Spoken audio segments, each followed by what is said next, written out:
Welcome to the David Toddcast. Thanks for being with us here on Saturday, December 28th.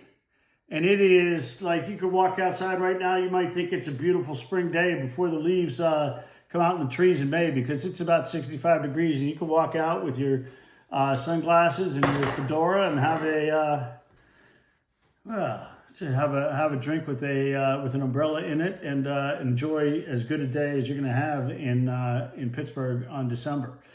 For us, for Steeler Nation, boy, it is not holiday joy. It is massive unhappiness across Steeler Nation, based on 3 consecutive games where the Steelers lose by double digits, and 10-3. The joy that the holidays were bringing of a team that looked like a legit Super Bowl contender to a team that is now 10-6, and Steeler Nation is really unhappy. Really unhappy. I want to fire the coach. I want to fire the OC. I want to get rid of the quarterback.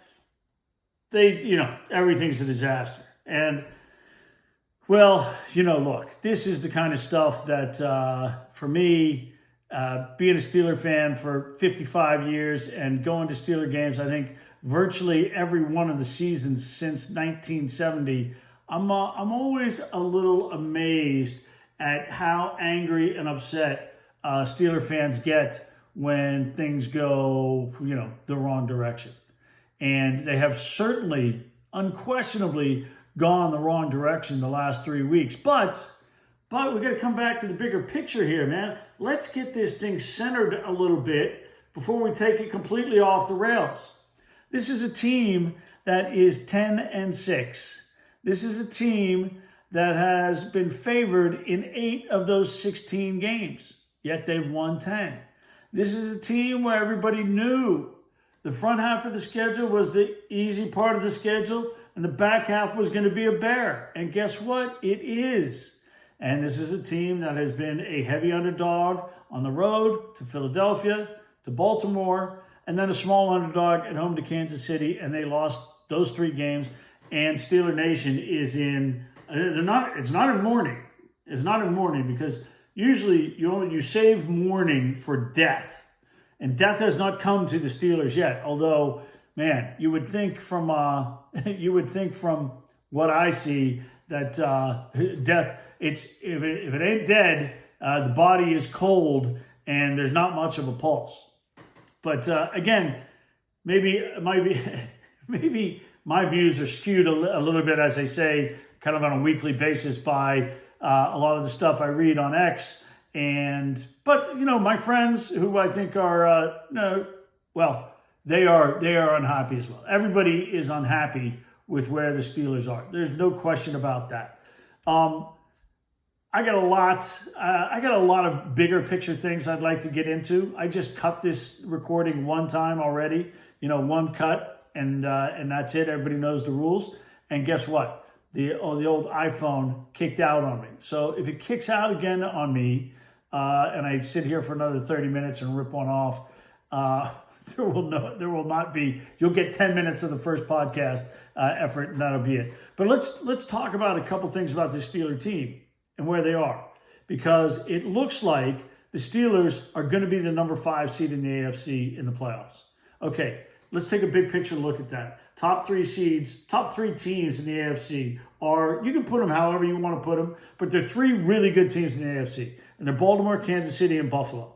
The Steelers split with Baltimore, obviously lost to Kansas City the other day. The Steelers are not as good as those 3 teams. And unlikely to beat those 3 teams on the road, which is where they're going to have to play them.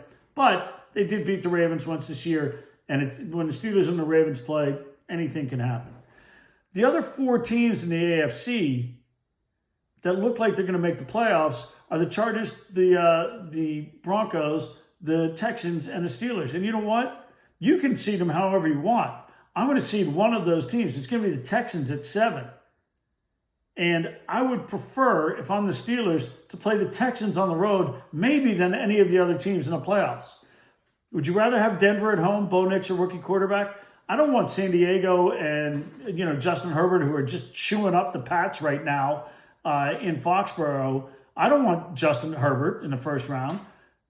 that team is solid. Harbaugh coming in, don't want that. I think I wouldn't mind if I had to pick a team to get at home. I would take the Broncos and Bo Nix, rookie quarterback. Steelers did beat both those teams earlier in the season, but man, give me the Texans on the road. And this is a Steeler team. Go on the road and see what happens. Now, look, I know everybody is so pissed off at this team. It is. Well, I find it a little bit shocking, I guess, because as you said, the expectations at the beginning of the season, Vegas had them as a 8.5 win team. They were, favored to win 8 of the 16 games so far this season, and they have 10 wins. And everybody's massively disappointed. And I guess, look, when you get to 10-3, the hope is that you won't go get embarrassed against teams that, you could play in the playoffs, because that means it's going to be short and sweet. And just ask the coroner what the cause of death was. Was it Baltimore? Was it the Texans? Was it Kansas City? Because you're not really a Super Bowl contender. You know what? That's a reasonable assessment. But we've said all along, we have said from the beginning, that this team on its upside was maybe one of the 10 or 12 best teams in the NFL, and that's where they are. I mean, I get the disappointment over the last 3 games, but they're one of the 10 to 12 best teams in the NFL. And I'm going to say some of the good stuff now, but we'll get to the bad stuff. This is a team that, when they get pressure on the quarterback and create turnovers, can beat anybody, and that's just fact. That's fact. They've beaten the Ravens. They can play with these teams, but you got to play perfectly. And the Steelers have done anything but play perfect football the last 3 weeks. I get it. Let's talk a little bit about this Kansas City game, because I think there are a couple things I want to get to, and I want to let's talk first about the offense, and I want to talk about George Pickens, because I don't know what you do with George Pickens. George Pickens is an unbelievable talent. That catch he made in the first half down the left sideline, where he reaches out, pulls it in, this 41-yard pass from Russ. I'm watching that play. When I'm watching it live, I'm not sure the pass isn't intercepted. And then I'm certainly not sure that George has caught it, even though he appears to be running with the ball. So you watch it on replay, and it is a spectacular catch by Pickens. And if you watch the replay, a couple of different angles, you see he pushes off a little bit right before he makes the catch. And also, one of the things he does as well as anybody in the game right now, he's very late getting his hands up, which also is, it makes it more difficult for the defensive back to know when to reach in to break the pass up. It was a fantastic play. George pushes off. That's part of the job, by the way, of a good NFL receiver, is to be able to create that separation, push off a little bit, and go ahead and make the play. And George did it, and kudos, man. A-plus play. George Pickens. Man. But the rest of what George Pickens brings to the Steelers right now, in the bigger picture, I don't know whether you want George Pickens on the Steelers, the 2025 version of the Pittsburgh Steelers. Because there is so much around George Pickens when he's not making the play that is negative. And it just every week we see this stuff. And in this game, some of the things you see with Pickens is, one of the things, there was another play later in the game where George again is on the left sideline. He makes a catch and he's looking to gain more yards. And George looks like he wants to get into a fight every time he catches a football. I mean, arms are flailing, knees are flailing, he's jumping, he's fighting with guys. And in this particular case, he's on the left sideline holding the football like this, one arm outstretched. By the way, I've got big hands. I can take a football and I can hold it like that, and maybe I can go like that a little bit. George is doing this, doing that. He's got huge hands. That's one thing. He can do that. The problem is he's trying to have a fight with his other hand. 3 guys are trying to tackle him, and the odds of losing the ball are high in those situations. We saw it in the Indy game. The play down on the sideline on the 4-yard line in a game where George is doing the exact same thing and it gets knocked out. The Colts are able to recover. Steelers lose the game by 4. That was probably the most important play of the game. George, bigger picture, put his on-field, in-play talent. He is one of the 10 best receivers in the NFL. He is in that conversation with the Jamar Chases, the Justin Jeffersons, He's not quite at that top of the top elite level. But George is a premier NFL talent. George, maturity level, discipline, George is last. Not last on the Steelers. He's last in the guys in the NFL. I mean, it's crazy. Every game, there's some nonsense. The fact that you have to, a 25-year-old guy, the fact that he has to be babysat on the sideline, the fact that he may do something in game that will damage the team. This is a weekly concern for the Steelers. This is not on Mike Tomlin. This is not on Arthur Smith. This is not on Russell Wilson or the wide receiver coach or anybody else on that Steeler roster. They have done what they can to try and control George Pickens, and it's been shown that George is going to do what George is going to do. It's not on anybody else. It's on George Pickens. One of the things that absolutely blows my mind in the kind of the universe that we live in is everybody who watches games and the criticism culture that we're in, particularly on X, where you want to rip everybody all the time for the crap that happens. Man, this is on George Pickens and nobody else. If you're going to rip people, start with the person who's accountable. And in this case, it's George Pickens. The thing we saw later in that game is George Pickens, there was an illegal motion by the Steelers, and they called it on both number 14 and number 3, 3 being Russ, obviously. And yeah, Russ gave it the hand clap and that kind of move and whatever. But on the sideline, Pickens is there where the flag is thrown, and he immediately takes his helmet off and he's jumping around doing his George Pickens thing. And George Pickens, that's a 15-yard penalty. There's no ifs, ands, or buts about that. You take your helmet off on the field of play, that's a 15-yard penalty in the NFL. And it's been that way for 15 years. This is not a new thing that the players don't know about. You know what I actually think has happened now? I think the officials, since George got that second 15-yard penalty in the game where he said he was pointing first down, there's a question about whether he was shooting the gun. I think that it's very possible there was a conversation among officials in the league saying, look, first of all, we don't want guys shooting guns, shooting arrows. We don't want that culture. So, yes, call those plays. But be sure that when a guy's doing that, he's also not pointing first down because obviously those two motions are essentially identical unless you pull the trigger. So be sure about that. And I'm sure that directive went around to the officials and they are trying to be sure. But you know what? I think in some, odd way, that may have benefited George Pickens because it looked maybe like George was getting picked on a little bit. Not that I think anybody's picking on George Pickens. I think most of the stuff, all of the stuff that happens, George brings upon himself.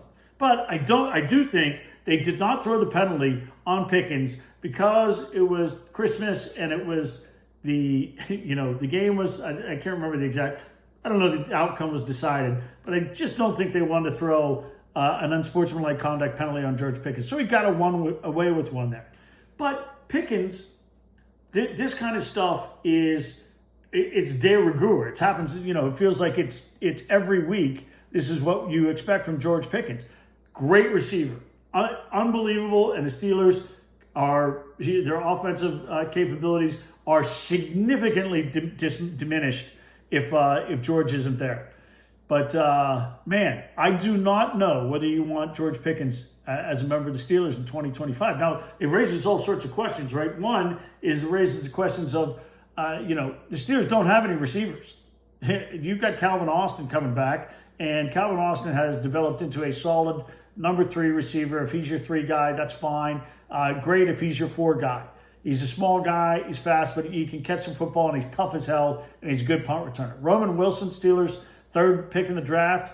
No idea what you have with Roman Wilson. He's 6 foot, 190, he turned his ankle, never got on the train, and it was odd. He kept pulling his hamstring, but it was odd because it felt like maybe Roman Wilson was never getting the offense. Now, I don't want to speculate because that's all that is speculation about injury and capability and whatever, but a lost season for him, but he'll be coming back. But, with Pickens, if you add a top shelf guy, you'd say, okay, your wide receiver situation and draft another guy in the first 2 rounds you're in good shape. You could have that. But that's assuming you're number 1 guy there. You're Amon St. Brown. You're Justin Jefferson. You're your Jamar Chase is not a freaking complete lunatic who's going to screw the team. And I have no idea if that's the case. If George Pickens had his shit together and was focused, $25 million a year, 4 years, what you were going to pay Brandon Ayuk, you'd do that. Every team in the NFL would do that in a heartbeat. George Pickens is looking at, if he were sane, he'd be looking at $30 million a year. I mean, this is what the top tier guys are getting. He would be in that conversation. Can you pay him $110 million with $60 million guaranteed for 4 years with the crap, the baggage that comes with that? I don't know. I don't have an answer, and I'm not sure the next 2 weeks, maybe 3 weeks, give you the answer, but it might help clarify. And you do know, just so we're clear, you do know if the Steelers trade George Pickens, you don't get dollar for dollar, because you're trading George Pickens because he's not worth it's a dollar that's not worth a dollar, right? Do you get 80 cents? Do you get a second round pick? Maybe. Third round pick? Yeah, you get a third round pick for George. But he's a rental.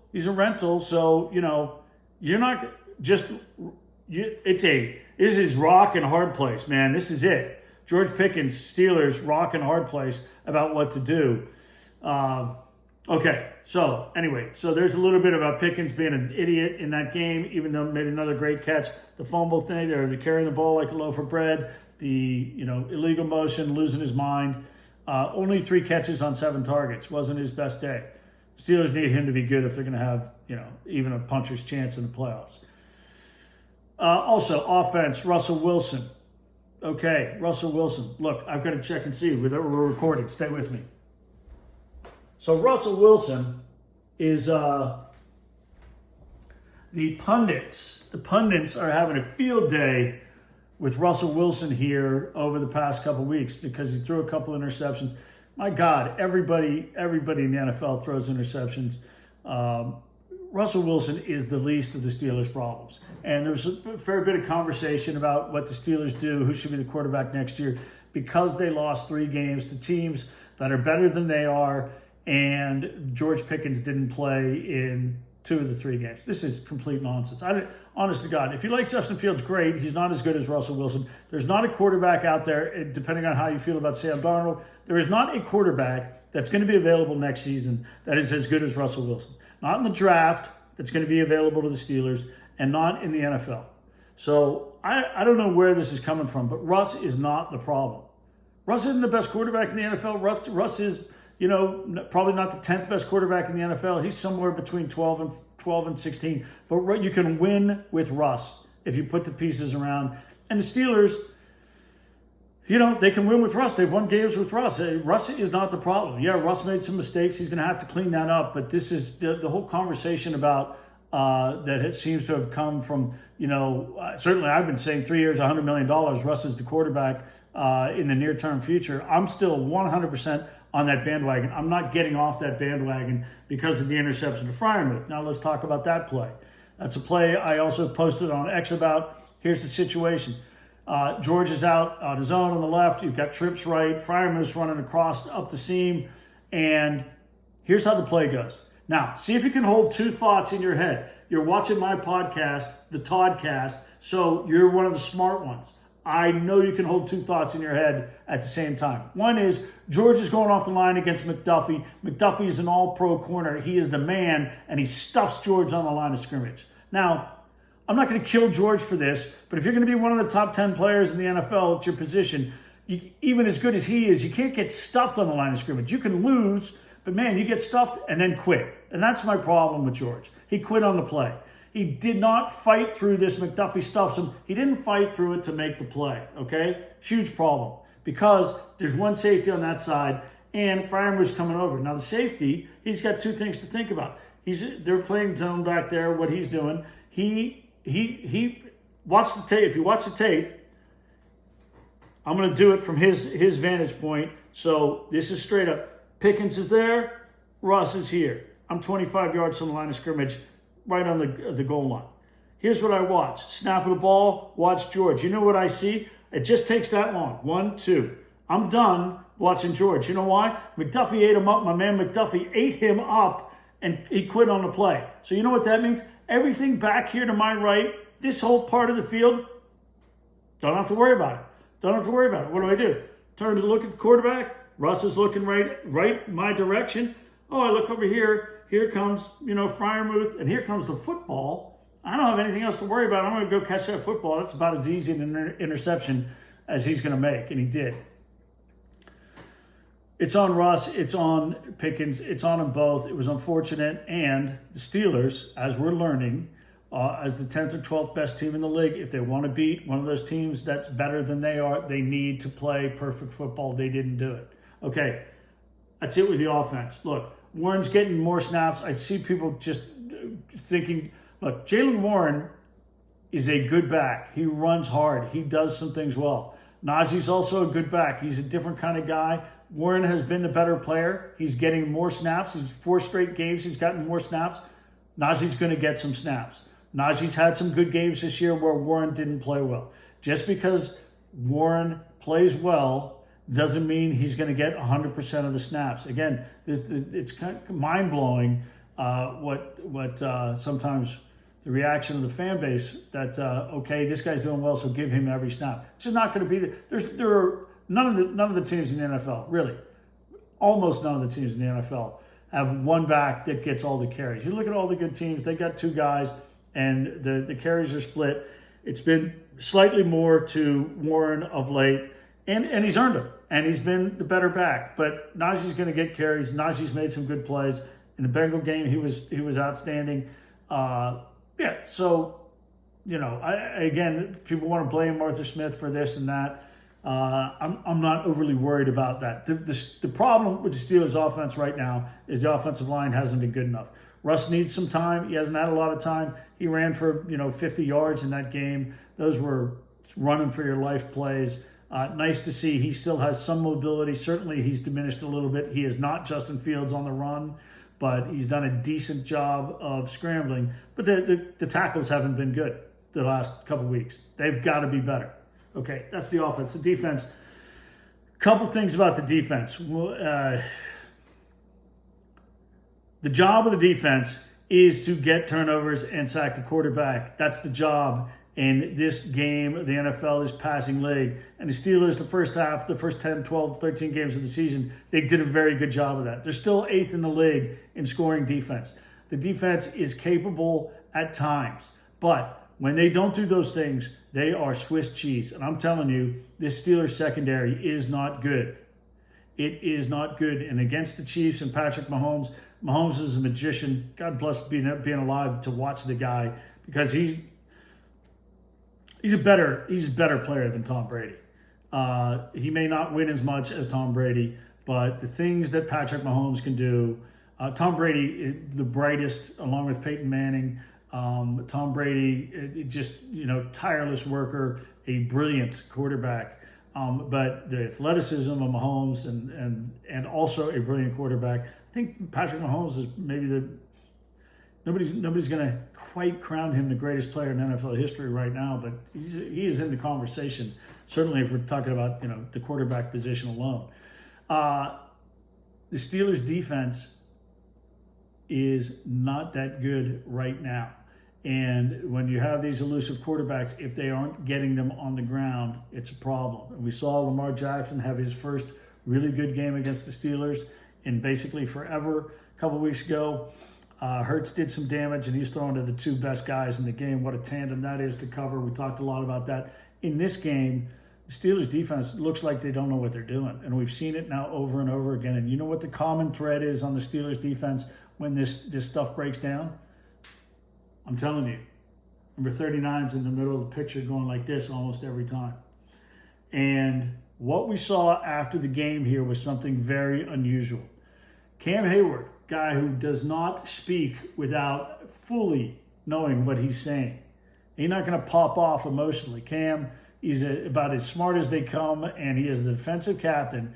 And when Cam Hayward says, we have 10 guys doing their job and 1 guy not doing their job, we got to sort it out with, we can't get it done. That is very, very telling. You know what else happened after that game? Patrick Queen said something. You know how long Patrick Queen's been on this defense? 1 year. You know who else said something? Deshaun Elliott. You know how long Deshaun Elliott's been on this defense with this team? 1 year. These guys are not beholden to any kind of things, legacies, status, any of that stuff in the locker room. You know what that tells me? What Cam is not a guy on the defensive line. Steelers D against the run against the Chiefs was fine. Is not one of the edge guys. We know that. Those guys, not the issue. And it certainly isn't one of the guys in the middle. Landon Roberts, he's a run stuffer. Patrick Queen, it's not him. Listen, if you're disappointed on the level of Patrick Queen's play this year, that's legit. I thought we would get more splash plays out of Patrick Queen, but he's not the guy. And it certainly isn't Peyton Wilson because, you know, he might not be as gifted as some of the other guys, but man, he's given 110%. He's not blowing assignments. He might get beat, but he's not blowing assignments. It ain't Joey Porter. By the way, it would have been nice to have Joey Porter in that game against the Chiefs, handling Xavier Worthy, the Chiefs' first-round pick out in the flat who can fly. I think the Steeler fans maybe should reevaluate. Joey Porter's had some problems, no doubt, but you want Joey Porter on that wall. You want Joey Porter out there. Dante Jackson, well, little sidebar here. I didn't like the Deontay Johnson-Dante Jackson trade when they made it, and I was clear about that. And it looked like the first half of 10 games of the season, I was wrong. And I admitted I was wrong. Dante Jackson was a good addition to the Steelers' defense at a position of weakness. I might have been a little quick to admit my incorrectness on that whole status. One is the Steelers still don't have a number 2 receiver. And Deontay Johnson's had his issues this season in Carolina, in Baltimore. So, look, I'm not declaring victory on any of this, but Dante Jackson was available for a reason because he has not played very good football at the other corner. Deshaun Elliott, well, he's popping off. It's not him. He knows what's going on back there. And it ain't Beanie or Cam Sutton. You know, part-time players, where you're not popping off on those guys. Where does that lead you? I'll tell you where it leads you. Number 39, Minkah Fitzpatrick. Minkah, this entire season, has not been getting it done. And I know the Steelers have said, you know, look, he's back there covering the middle of the field. Teams don't challenge in the middle of the field. Okay, I mentioned this 3 or 4 weeks ago. That's not true anymore. Teams are killing the Steelers in the middle of the field. Teams are, I mean, Mark Andrews and Travis Kelce and Watson, they caught touchdowns without anybody within 10 yards of them in the middle of the end zone in these games. I've mentioned it repeatedly over the last 4 weeks about Minkah and coverages, and everybody's like, oh, it's not Minkah. It's not. You know what? It's Minkah. It's Minkah. Now, let's be clear. I saw one, prominent Steeler, somebody who covers the Steeler in Pittsburgh said, it was a dumb trade for Minkah. Stop with the nonsense. What was it, 2018 or 19 they traded a first-round pick for Minkah? My God, the guy's been first-team All-Pro, I think twice, 3 times All-Pro, Pro Bowl player. If you trade for a guy, even using a first-round pick, and he makes All-Pro, and you get 5 years like that out of a player, that's a glorious trade. If you got that out of a draft pick, that's a massive home run. Steelers are absolutely great trade to trade for Minkah. But Minkah, I think, is having a nightmare this season, and certainly over the last 3 or 4 weeks. And it is really interesting to hear Steelers players comment on this publicly. Now, nobody's named Minkah. Mike Tomlin, after the game, I respected what he said. Mike talked about all the mistakes they've made and that changes need to be made. You're 17 weeks into the season. Let me tell you 2 things. One is you cannot change personnel 17 weeks into the season in the sense of you can't go get somebody. You understand? You can use the roster that you have. I don't think they'll be benching Minkah. What was number 2? Well, number 2 is you got to change scheme. And I don't know what they're going to do, but the way it's been going for this Steelers defense, can't cover anybody in the red zone. Giving up points by the bushel and not making any splash plays. And Minkah, who had the interception against the Ravens and also made another tackle. But the fact that I can count plays this season that I remember Minkah being impactful tells you everything you need to know. It is a massive problem. You don't see this kind of stuff. You don't want to see this kind of stuff 16 weeks into the season. But I will tell you, if you want some solace in this whole thing, if you wanted somebody to be the issue, you'd want it to be TJ Watt or Minkah. Because A, they've proven they can do it, and B, they're respected. I think we don't hear a ton from Minkah. But I think Minkah will be able to handle this and make the adjustments. But the coaching staff and the players, they need to adjust because this secondary has been freaking terrible. It's been freaking terrible. over the last month. It hasn't been good all season. I don't care what Pro Football Focus says Dante Jackson's rating was, but the secondary has not been good. The times that they're good is when Highsmith and Cam and TJ and Nick and those guys are killing the quarterback. It's easy to play that position when you only have to do it for 2 seconds, or if you got to do it for 4 seconds against Patrick Mahomes, you have no chance. So I'm empathetic and sympathetic to that. But they have not been good, and they got to sort their crap out fast. Now, I will tell you, I'm excited that the Bengals are coming in for Week 17. I hope the game matters because you want to find out what you have. You want to find out. Joe Burrow and those guys will tell you very quickly. I hope the Bengals have something to play for. I actually hope the Bengals make the playoffs because Joe Burrow deserves it, and those guys can go in and beat Buffalo, and they can go beat Kansas City. Their defense isn't good. By the way, just a note on the Ravens. Their defense is good now. They have sorted out their secondary. I know nobody thinks it's good. It's good now. Okay, look, we've a lot of topics being covered. So the defense, they need to figure this out, and it'll be interesting to see what happens. But the Steelers getting the Texans, this is exactly what you want. This is the team you wanted. I said it 3 weeks ago. You draw it up. You want to play the Houston Texans and C.J. Stroud. If you lose, and you lose 4 out of 5 or 5 out of 5 to end the season, it's going to be massively disappointing, no doubt. But Steeler Nation, the body is cold, but the patient is not dead. Okay? We'll see what the Steelers do against the Bengals, but the game that matters. These games, I know, I've said they don't matter that much, and I can't get that worked up about it. Kansas City was slightly different because it was embarrassing how they played. I don't think they embarrassed themselves against the Eagles or the Ravens. The turnovers hurt them, and they have to play to beat the elite teams in the NFL. They need to play perfectly. But this season isn't over. Keep on fighting the good fight. We're going to see what happens during the week about if the playoff situation is all sorted out.